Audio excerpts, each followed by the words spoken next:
So heater systems. Let's draw what a heater system might look like. So we're talking about electrical heater systems at least. So a heater system, you're going to start with maybe some sort of power supply, right? You always got to have something that's supplying power. And what we're going to do, we're going to kind of show this a little differently. We're going to say we've got here some sort of controller, right? Our controller. Now that controller is going to provide some sort of signal to a switch.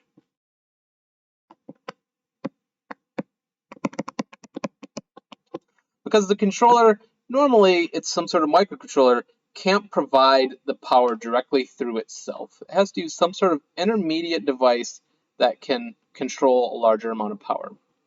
So that controller is going to go to a switch, and the power is also going to go into the switch.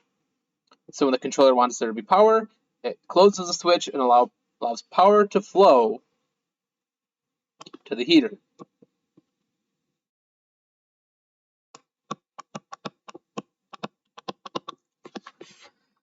Right? And so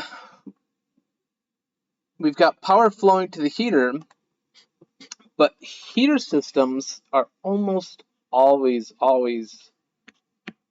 open loop, or sorry, closed loop.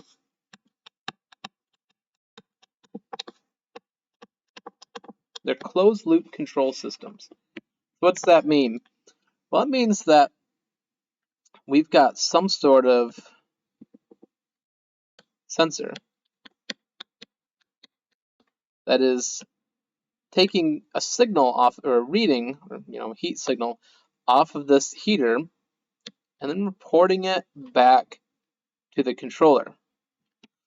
So now the controller has some idea on if it is actually accurately getting to the temperature it needs to, or if it's not, right? And so then algorithms like the PID algorithm can start and adjust this heat corresponding to how far off it is from where it needs to be.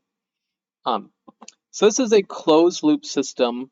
An example of like an open loop heater might be something like a toaster, right? A toaster, you can kind of say it's closed loop because it's got that control mechanism for how long it's on there, but it never has anything to actually see if it's generating heat. But on something like a 3D printer, this is almost critical, because you imagine, right, if you just said, all right, heat up, and you're using some different type of filament, well, you want to be able to control that temperature, and well, you could say, oh, maybe if I turn it on for a certain amount of time, but there's just too many dynamic components on there to be able to guess how long to keep a heater on to get it to a certain temperature. And so that's why we have these closed loop systems built into things like 3D printers.